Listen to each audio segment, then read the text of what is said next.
नमस्कार दोस्तों जीवन में अक्सर हम भाग्य और कर्म के बीच उलझन में पड़ जाते हैं। क्या हमारे जीवन की दिशा केवल भाग्य तय करता है या हमारे कर्म ही असली निर्धारक है? इसी प्रश्न का उत्तर खोजने की कोशिश में ये कहानी कर्म भाग्य से बड़ा क्यों होता है।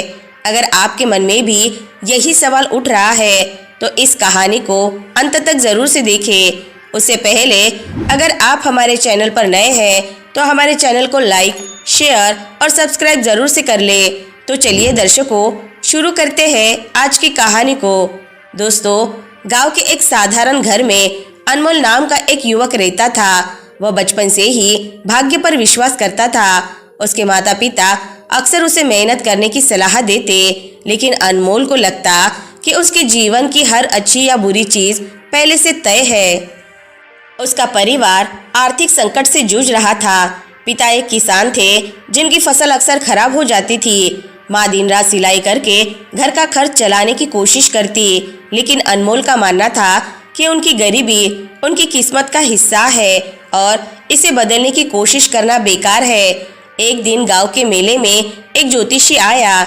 अनमोल ने अपनी हथेली दिखाते हुए पूछा, क्या मेरी किस्मत बदल सकती है? ज्योतिषी ने उसे कहा, तुम्हारा भाग्य अभी कठिन है, लेकिन तुम्हारे कर्म इसे बदल सकते हैं। अनमोल ने यह बात अनसुनी कर दी। उसे लगा कि ज्योतिषी सिर्फ उसे बहकाने की कोशिश कर रहा है। अनमोल के भाग्य के भरोसे रहने के कारण परिवार में तनाव बढ़ता गया। पिता ने कहा, अनमोल, मेहनत किए बिना कुछ नहीं मिलता। सिर्फ भाग्य पर निर्भर रहोगे तो जीवन भर कष्ट ही मिलेगा। लेकिन अनमोल ने जवाब दिया, मैं मेहनत क्यों करूं जब मेरी किस्मत में कुछ अच्छा लिखा ही नहीं है। पिता की बातें अनमोल के दिल को नहीं छू सकी। धीरे धीरे परिवार का दबाव बढ़ा और एक दिन वह तंग आकर घर छोड़कर निकल पड़ा। अनमोल के मन में गुस्सा और निराशा थी। वह बिना किसी योजना के गांव से दूर निकल गया। चलते चलते वह एक घने जंगल में पहुंच गया। चारों ओर घना अंधेरा और सन्नाटा था। वह थक कर एक पेड़ के नीचे बैठ गया। उसके भीतर विचारों का संघर्ष चल रहा था। उसने खुद से कहा, अगर मेरा भाग्य खराब है तो मैं चाहे कुछ भी करूं, मेरे साथ बुरा ही होगा। तभी उसकी नज़र पास बैठे एक साधु पर पड़ी। साधु शांत और स्थिर मुद्रा में ध्यान मग्न था। उनके चेहरे पर एक अद्भुत तेज था। अनमोल ने साधु से पूछा, आप कौन है? साधु ने आंखें खोली और मुस्कुराते हुए कहा, मैं महाकश्यप हूँ। मैं यहाँ जीवन के सत्य को समझने और दूसरों को समझाने के लिए रहता हूँ। तुम कौन हो बालक, और इस जंगल में क्या कर रहे हो? अनमोल ने अपने जीवन की सारी कहानी सुनाई। महाकश्यप ने उसकी बातें ध्यान से सुनी और फिर कहा, तुम्हें लगता है कि तुम्हारा भाग्य ही सब कुछ तय करता है, लेकिन क्या तुम जानते हो कि तुम्हारे कर्म तुम्हारे भाग्य को बदल सकते हैं? अनमोल चकित रह गया। उसने पूछा, क्या ऐसा संभव है? मुझे समझाइए। महाकश्यप ने एक गहरी सांस ली और अनमोल से कहा, मैं तुम्हें एक कहानी सुनाता हूँ। यह एक किसान की कहानी है जो तुम्हारे जैसे ही भाग्य पर विश्वास करता था। एक बार एक किसान ने अपनी जमीन पर बीज बोए, लेकिन बारिश समय पर नहीं हुई और फसल खराब हो गई। किसान ने सोचा कि यह उसकी खराब किस्मत का असर है। अगले साल उसने मेहनत नहीं की, ये सोचकर कि उसका भाग्य वैसे भी खराब है, लेकिन उसकी भूख और गरीबी बढ़ती गई। तभी उसके पास से एक ज्ञानी गुरु गुजरे। उन्होंने कहा, भाग्य पर मत रो, यदि तुम मेहनत करोगे तो तुम्हारा भाग्य भी बदल सकता है। किसान ने इस बार खूब मेहनत की। उसने फसल के लिए एक तालाब बनाया, बीज को सही समय पर बोया और देखभाल की। इस बार फसल लहलहा उठी। किसान ने समझ लिया कि मेहनत ही असली भाग्य है। महाकश्यप ने समझाया, भाग्य केवल संभावना का दरवाजा खोलता है, लेकिन उसे हकीकत में बदलने का काम तुम्हारे कर्म करते हैं। अनमोल ने पूछा, लेकिन अगर भाग्य पहले से तय है तो मेरे कर्म उसे कैसे बदल सकते हैं? महाकश्यप ने मुस्कुराते हुए कहा, तुम्हारा भाग्य तुम्हारे पिछले कर्मों का परिणाम है, लेकिन वर्तमान में किए गए कर्म तुम्हारे भविष्य का भाग्य तय करेंगे।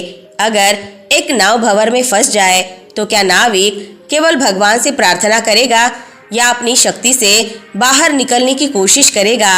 अनमोल ने सिर झुकाकर कहा, नाविक को मेहनत करनी चाहिए, महाकश्यप ने उत्तर दिया, ठीक उसी तरह तुम्हारा जीवन भी एक नाव की तरह है। तुम्हारे कर्म ही तुम्हें भंवर से बाहर निकाल सकते हैं।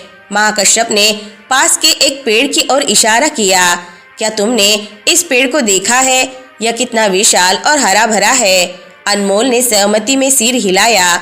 इस पेड़ का बीज किसी पक्षी ने गिराया होगा। वह बीज इस पेड़ का भाग्य था। लेकिन अगर इस बीज को मिट्टी, पानी और धूप न मिली होती तो क्या यह इतना बड़ा पेड़ बनता? अनमोल ने कहा, नहीं, यही बात तुम्हारे जीवन पर भी लागू होती है।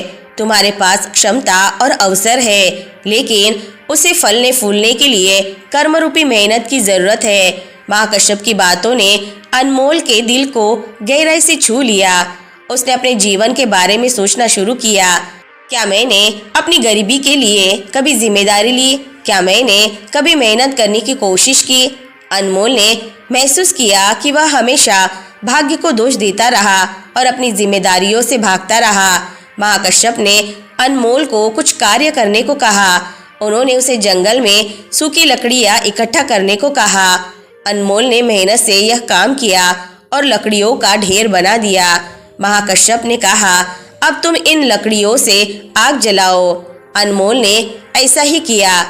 देखो, पहले तुमने लकड़ियां इकट्ठा की, फिर आग जलाने के लिए मेहनत की। यह तुम्हारे कर्म है। लेकिन अगर तुम यह सोचकर बैठ जाते कि आग अपने आप जल जाए तो क्या यह संभव होता? अनमोल ने मुस्कुराते हुए कहा, नहीं। धीरे धीरे अनमोल ने अपने जीवन में कर्म को अपनाना शुरू कर दिया। उसने महाकश्यप के साथ रहते हुए कठिन परिश्रम और ध्यान करना सीखा। उसके विचारों में बदलाव आया। कुछ महीनों बाद अनमोल ने अपने परिवार के पास लौटने का फैसला किया। उसने अपनी माँ से माफी मांगी और अपने पिता के खेत में काम करना शुरू किया। इस बार उसने फसल की अच्छी देखभाल की और उनकी आर्थिक स्थिति बेहतर हो गई। दोस्तों, महाकश्यप की शिक्षा ने अनमोल को सिखाया कि कर्म ही जीवन का असली आधार है। भाग्य केवल संभावनाओं का खाका बनाता है, लेकिन उसे साकार करने की शक्ति कर्म में है। कर्म भाग्य से बड़ा क्यों होता है? इसका जवाब अनमोल को अपने जीवन के अनुभव से मिल चुका था। कर्म भाग्य से बड़ा क्यों होता है एक गहन और प्रेरणादायक कथा है जो जीवन में कर्म के महत्व को उजागर करती है। अनमोल की यात्रा यह सिद्ध करती है कि भाग्य से अधिक हमारे कर्म ही हमारे भविष्य का निर्माण करते हैं। महाकश्यप के ज्ञान और अनुभव से प्रेरित होकर अनमोल यह समझता है कि कठिन परिश्रम, सच्चाई और दृढ़ निश्चय से हम अपने भाग्य को भी बदल सकते हैं। भाग्य केवल संभावनाएं देता है, लेकिन उन संभावनाओं को वास्तविकता में बदलने की शक्ति हमारे कर्मों में है। अंततः यह कहानी हमें यह सिखाती है कि अगर जीवन को सही दिशा में ले जाना है तो कर्म का रास्ता अपनाना ही सबसे बड़ा समाधान है। तो दोस्तों, आज की कहानी से आपको बहुत कुछ सीखने को मिला होगा। वीडियो अगर पसंद आई होगी तो वीडियो को लाइक, शेयर और चैनल को सब्सक्राइब जरूर से कर ले। मिलते हैं नेक्स्ट वीडियो में। तब तक के लिए अपना ख्याल रखें। धन्यवाद।